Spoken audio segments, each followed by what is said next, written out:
Every organization has its own challenges, and Word Alive is not an exception. The biggest challenge I see, I struggle with it every single day, is to see the number of manuscripts that come to us, unsolicited manuscripts that come to us on a day-to-day basis. I mean, we have an online submission program, platform, and every single day, I mean, we receive several hundreds of book proposals every year, but we can only publish so much.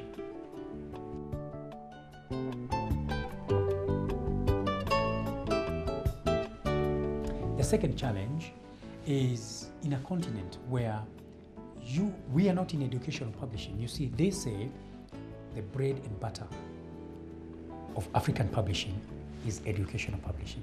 We are not in educational publishing, and that's a path we chose deliberately. How is Word Alive dealing with youth issues? It is estimated that over 60% of the world population is youth, with 60% of the same facing unemployment and resolving to crime. Word Alive views this in a different way. If you look at sporting, you will see all the talent we have out there. You just need to look at the drama festivals and see the kind of talent that we have. You need to look at the number of youth entrepreneurs we have and the kind of enterprises that they are building. Just to tell you that there is so much talent. Part of the problem, I think, is that our schooling system has trained people for the white-collar job. That's how I grew up. You go to school, you get top grades, you go to university. After university, you get a degree, you get a good job, you marry, and you work, and life is good, ever after. We are never prepared, for the enterprise, to be entrepreneurs. We are trained as workers, you see, and not as entrepreneurs, which is the unfortunate. In fact, in our context, many people go to business when they have failed in anything else. Then they think, maybe let me try business, which is tragic. I think our system should develop from a very young stage people to learn to play at their strength.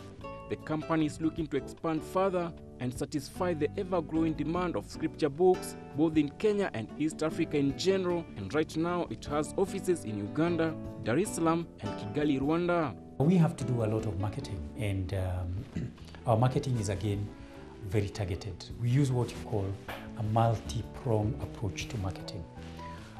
We will use the media, we will use the internet, we will use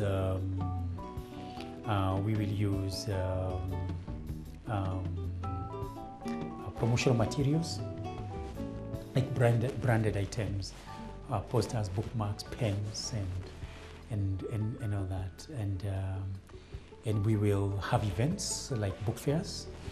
We participate a lot in the Nairobi International Book Fair and the regional book fairs, but also other book fairs within the region.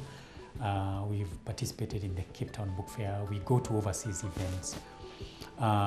We are active on the social media, and so every day we engage on social media to basically highlight some of our products and engage some of our readers. So those are different ways. Then we also present our authors. Our authors, some of them are very good speakers, so we present them to different forums, speaking engagements in schools, institutions, companies, and all that. So, and again, so people get to meet the authors, and they get to hear their ideas and therefore learn about the books and buy the books.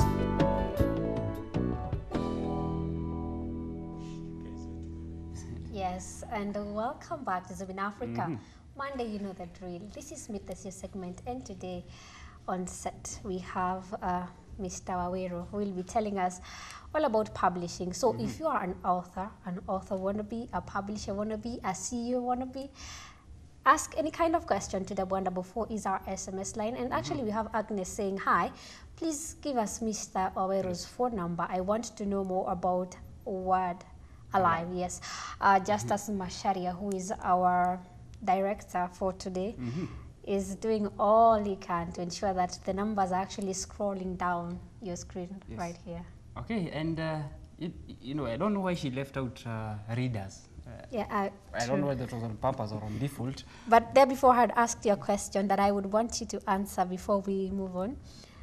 You have a lot of books. How many do you have from local authors? Local authors? Well, for Mr. David being in the business for the last 12 years, and specifically The Word Alive, proves that actually it is business and Kenyans are buying the books. So actually, personally, I have a few. I may not have the exact numbers. I have not done quite, you know, scrutinized how many are locals and foreign, but bet you me, maybe Mr. David will challenge me on that this actually brings the challenge of market, as we were talking earlier, where if someone is going to a bookshop, it's because they are buying books for their kids to go to school, but not because they want to buy a book and enhance themselves in any way. But also, I had promised our viewer that we will want to try and dissect this. You actually called it a cliche.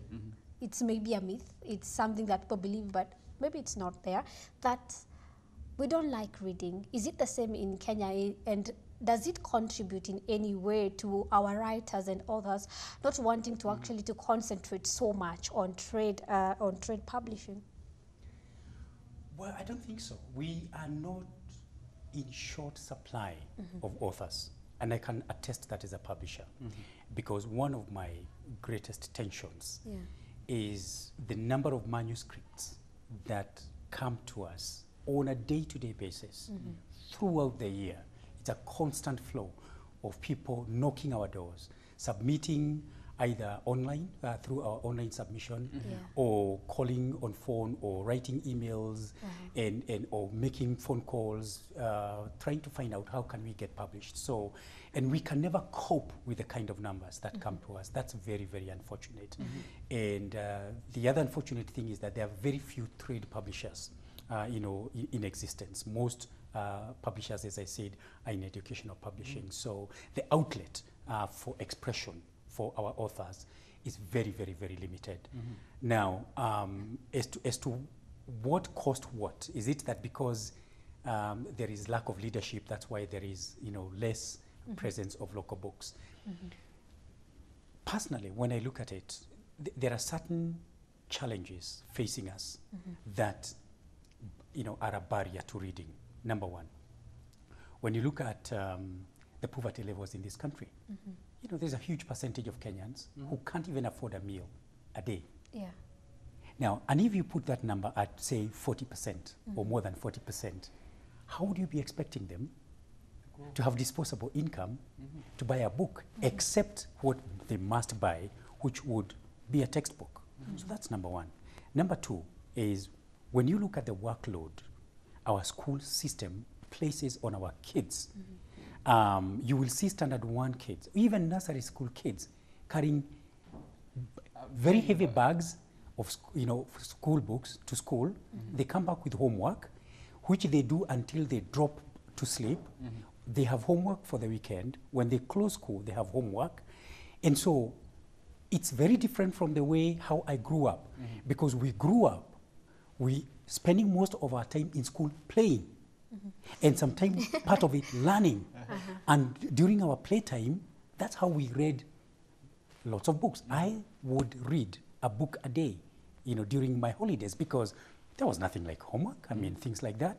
So there is a sense in which the way we have calibrated our society has become a barrier to people reading. And because of the heavy burden education sector has placed on our kids with all those books and what have you, what has happened is that kids become fatigued, so that by the time they leave school, a number of them just don't want to see those books. You see, they become a bit lethargic. However, having said that, as a publisher, I can tell you that when we started the publishing house, we were told you don't have a market. People don't read. But 12 years down the line, we are going on and strong. Our list has grown. Why? Because readers are passionate. That's number one. Secondly, is that readers finish one book going on to the other.